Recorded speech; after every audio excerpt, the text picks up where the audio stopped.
અમારા ઘરમાં બધાને સેલિબ્રિટી બનવાનું ઘેલું લાગ્યું છે. આ મારા બાપા આ ઉંમરે મેકઅપ બેકઅપ લગાડીને આમ તૈયાર જ બેઠા હોય સવારથી. મેં કહું બાપા શું કરો તમારે, આ બધું શું કરવું જ શું? મને કે ગિરીશ ત્યાં મારે વર્લ્ડ રેકોર્ડ તોડવો છે. બાપા તમારાથી શેકેલો પાપડ નથી તોડાતો, તમે હું વર્લ્ડ રેકોર્ડ તોડવાના? શેનો તે રેકોર્ડ તોડવો તમારે? મને કે છીંકો ખાવાનો. કહું છીંકો? મને કે હા. અરે ભાઈ, અને પાછી આની રોજ પ્રેક્ટિસ કરે છે. બોલો, ઊભા ઊભા છીંકો ખાય, ધના ધન ધના ધન. અહીંયા બહાર ઊભા રહે, ફ્લેટની બહાર બાલ્કનીમાં. મેં કહ્યું આ શું છે? આજુબાજુ વાળા પાડોશીઓ કંટાળી ગયા બિચારા. એકાદ જણે તો મ્યુનિસિપાલિટીના ફોન ઠોકી દીધો કે કૂતરા પકડવાની ગાડી મોકલો અને આ ડોસાને અંદર ઘાલીને લઈ જાઓ. અરે પણ મારા બાપા માને એમાંના નથી. રોજ સવારે પ્રેક્ટિસ ચાલુ. હમણાં 2 દિવસ પહેલા છે ને સોસાયટીની બહાર અમારા ગેટ પાસે વૃક્ષારોપણનો કાર્યક્રમ 10મી વાર હતું. છોડવા લાવે વાવે ને બીજે દિવસે મરી જાય. એ વૃક્ષારોપણ હતું એટલે કંઈક ટીવી વાળા બધા આવ્યા એનું ફોટોગ્રાફી કરવા. બાપાએ જોઈ લીધા, સીધા પહોંચી ગયા બાલ્કનીમાં ને શરૂ કર્યું.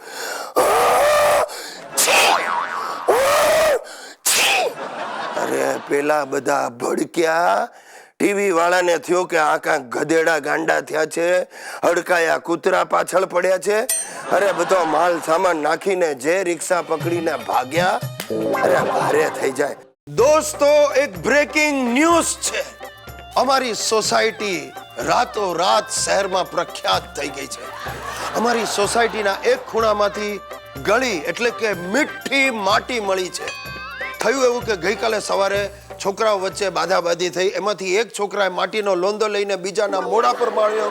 એને માટી મીઠી લાગી. એણે ઘરે જઈને વાત કરી અને ઘરના વડીલે કહ્યું કે આ પવિત્ર માટી છે.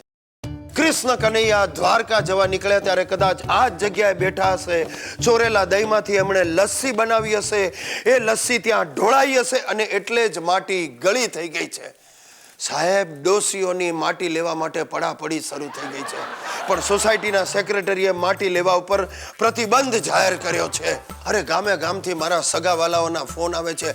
ગિરીશ કુમાર, તમારી સોસાયટીની ગળી માટી અમારે માટે સાચવી રાખજો, અમને મોકલજો, માટી મોકલો. આવા આંદોલનો શરૂ થયા છે. સાહેબ, તમને એક અંદરની વાત કહી દઉં.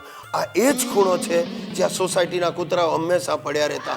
કેટલી વાર ત્યાં સૂસુ પણ કરી હશે. પણ આજે ચમત્કાર થયો છે. રાતોરાત આ માટી પવિત્ર થઈ ગઈ છે. અરે પુરાતત્વ ખાતાના અધિકારીઓ પણ અમારી સોસાયટીની મુલાકાતે આવી ગયા. અંદર અંદર ચર્ચા કરતા હતા. બોસ, શું કૃષ્ણ કનૈયા દ્વારકા જતી વખતે અમદાવાદ આવ્યા હશે?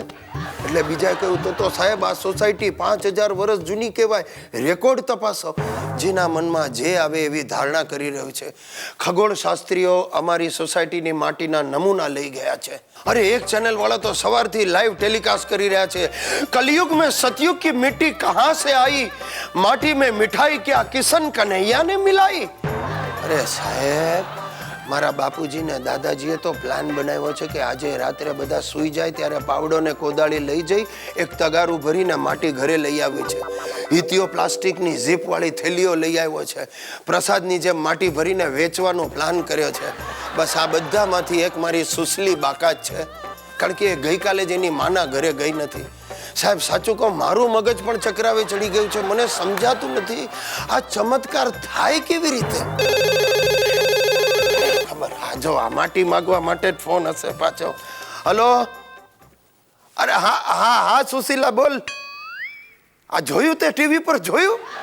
અરે પડાપડી છે આપણી સોસાયટીમાં તો. હા ગળી માટી આ એ જ ખૂણામાંથી. હા આ ગઈકાલે તે શું વાત કરે? અરે બાપ, ના ના ના ના, આ વાત કોઈને કહેવાય જ નહીં. તું ફોન મૂકી દે, મૂક. એની જાતને આ તો ખોદ્યો પહાડને નીકળ્યો ઉંદર. આ ગામ આખું જેને પવિત્ર માટી ગળી માટી સમજે છે તો અમારી સુસલીનું કારસ્તાન છે. આ 4 દિવસ પહેલા એણે 5 લીટર દૂધ પાક બનાવ્યો હતો. એ ફાટી ગયો. હવે કોઈને ખબર ના પડે એટલે ચૂપચાપ જઈને એને ત્યાં ખાડો કરીને દાટી દીધેલો. એમાં માટી ગળી થઈ ગઈ. બોલો સાહેબ, છે ને આપણા દેશની બલિયારી.